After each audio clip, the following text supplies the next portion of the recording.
Breaking news. రేపు ఢిల్లీలో మంత్రి నారా లోకేష్ పర్యటించనున్నారు. ఎల్లుండి ఢిల్లీలో జరిగే WhatsApp citizen engagement and innovation forum ప్రారంభోత్సవానికి లోకేష్ హాజరవుతారు. ఫోరం ప్రారంభం సందర్భంగా నిర్వాహకులు సదస్సు ఏర్పాటు చేశారు. ఈ కార్యక్రమంలో పాల్గొని మంత్రి లోకేష్ ప్రసంగిస్తారు. ఇక ఈ కార్యక్రమం అనంతరం 11వ తేదీన విశాఖపట్నానికి లోకేష్ వెళ్తారు.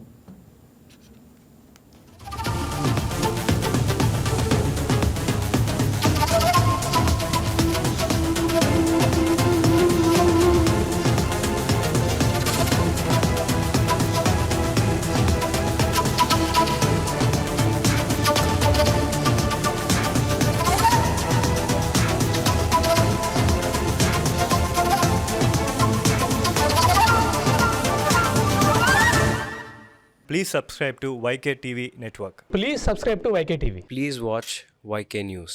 Don't forget to subscribe YK News channel.